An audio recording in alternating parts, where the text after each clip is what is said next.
For most of us, our first gardening experience was probably pretty simple. Something like just put some seeds in the ground, cover them up, and watch them grow. That's by far the easiest way to get plants growing in your garden, is just to sow them directly in the ground. But something we've also done here at Root Design is we like to start our seeds inside for several different reasons that we'll talk about in a bit here. But we thought if we just had a little chat about this today, maybe it could help you when you're deciding, do I want to sow my seeds directly in the garden, or should I start them inside?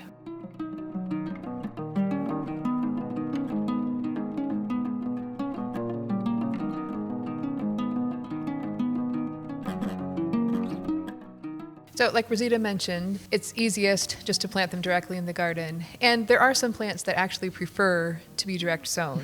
They don't like the transplant shock. There's obviously some veggies like radishes and beets and carrots that you should not transplant. Most flowers can be, but there are also a few flowers like lupins, and Rosita thinks sweet peas also do better for her if they're just direct sown in the ground. They don't enjoy the transplant shock. You may also want to direct sow your seeds in the ground if you don't have a lot of extra space indoors, or if you don't want to shell out the money for equipment to grow your seeds inside. And also, if you aren't in a rush for flowers, there may not be a reason to start your stuff inside.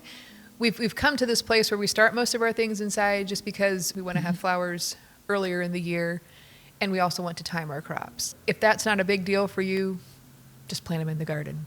Right. Now for some reasons why you might actually want to start your seeds indoors. By starting your seeds inside, you'll be getting a jump start on the growing season. I mean, that's pretty obvious, but we discovered we could get probably about a month extra of bloom time out of our zinnias if we started them inside. That's helpful if you need flowers for a specific date. Like let's say you are growing flowers to sell and you want something over Mother's Day. If you start them inside, you may have flowers ready earlier for that. That's honestly the main reason why we start stuff inside, is because you can start having bouquets sooner. Indoor seed starting stations are a much more controlled environment, which can be good and can be whatever. There's user error here too, because I think nature knows better than I do. But like some seeds need darkness to germinate, so I'll put them in a dark corner, and I don't have to wait until the conditions are right outside for them to germinate. I can get them going sooner. Some need specific temperatures. Actually, all seeds germinate at an optimal temperature for them. Anywhere from like 50 degrees to 70 or 76, maybe I think I've seen. You can control the germination a little bit better under lights, and that gives you the chance to optimize your growing space in your garden. Your empty spaces are in your little seed blocks and not in your garden when you go to plant. Like LaRonda said, starting your seeds indoors means you have a much more controlled environment, and that's helpful for some seeds that need a long growing period that cannot take the cold. So, for example, eucalyptus and lisianthus are two that you have to grow for a while inside before they're ready to be planted out. So if I would wait and try to direct sow them in the garden, they would just struggle.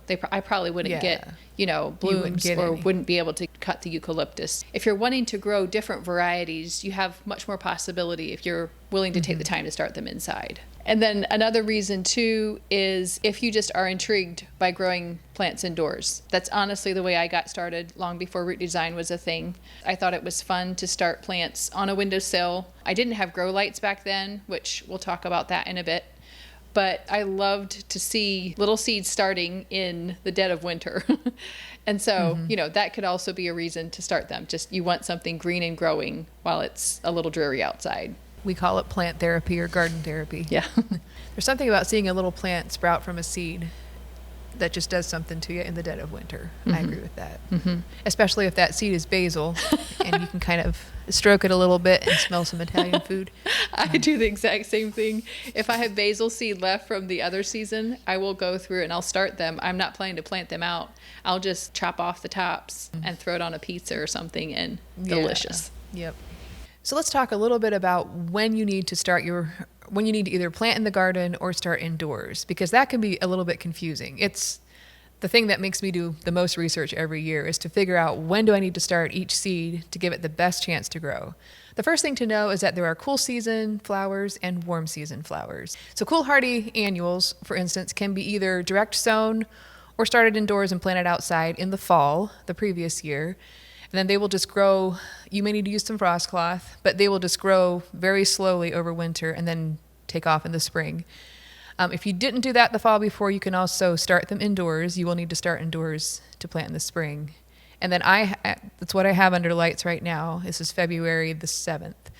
And I need to plant them next week into the garden. They need to be planted long before your last frost date.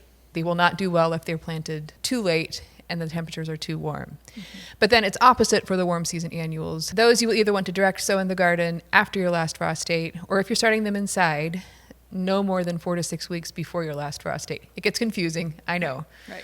But the seed packet will also tell you right. What you should do with that. There's exceptions to all of these. There's some warm season ones that you have to start them a long time before, eucalyptus, for example. But you just have to do the digging and do the research and figure out for each plant what they need. And I think the temptation can be, I think that if I start this a few weeks earlier than it says, I'll have a bigger and healthier plant to put in the garden. And that is not how it works. I found that out too many times. If the plant is ready to be planted in the garden, it wants to go in the garden, not be held inside under lights in a confined little space. The roots want to spread out. Mm-hmm. So it's kind of a Goldilocksing it. You kind of have to right size it. You want a good root system, but you don't want them to be root bound. Right. So it's probably better to follow the instructions on the seed packet and to keep notes. Let's talk a little bit about some equipment you might want to get if you are planning to start your seeds indoors. First up is, of course, a grow light. And we'll have links for all of these if you want to check them out and if you want to get some yourself. Mm-hmm. A grow light simulates the sunlight or what you would get in a greenhouse. So if you're not wanting to commit to a greenhouse right away, it's an easy way to get a head start on the season. So with that grow light, you'll also need a shelf unit of some sort from which to hang the grow lights, and then you'll have a shelf for your plants to grow underneath them. It's nice if the shelf can be slightly adjustable, or if you can put your grow lights on chains that are adjustable. You want your grow light to be typically about 3 inches or so above the top of your plant. So as your plants are growing up, then your grow light needs to move up as well. So then you'll obviously need something to plant your seeds into if you're starting them indoors. We both use the soil blocking method. I just use a 3/4 inch soil block, and then sometimes I'll bump it up into a tray with inserts so it can keep growing. Rosita has already done it to where she bumps the small soil block up into a larger one. Is it a 2 inch? Yeah, a 2x2. Yeah. So if you want to get into all the soil blocking stuff, it's really fun. It's a very easy way, and I think it's space saving really, and soil saving. Saves a lot of things. I typically will plant those little 3/4 inch ones right out into my garden. Now, I don't know if you're supposed to do that or not, but I skip a step there. I think there's a lot of people who do that. Okay. So you'll need either soil blocking materials, and then for that you need seed starting mix. You need a finer soil there. And then if you're just using the bigger trays, you'll need trays and inserts. We'll leave links for all of this, like Rosita said, and some kind of potting mix. And then you'll also need a way to water all of your little plants. The 3/4 inch soil blocks, they're pretty fragile little soil blocks. Like they can easily be like, if you take a big watering can and try to water, you can just like wash out all the soil. You'll just destroy them. Yeah. So I think we both mist them with a spray bottle until they have germinated. And then once they've germinated, I just take an old water bottle, poke some holes in the lid, and then like spray them with that to water them.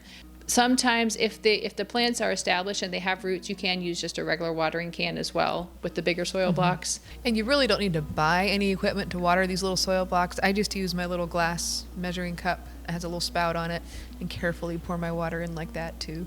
A lot of this you can kind of do with what you have. So it feels like we've just scratched the surface on this. We kept wanting to bunny trail into different things here. But if you want more information on how to start flowers indoors and how to get good healthy plants to put in the ground, we go through a lot more of the process in our How to Grow Cut Flowers class. And you can find that on our website, and I will leave the link for that below as well.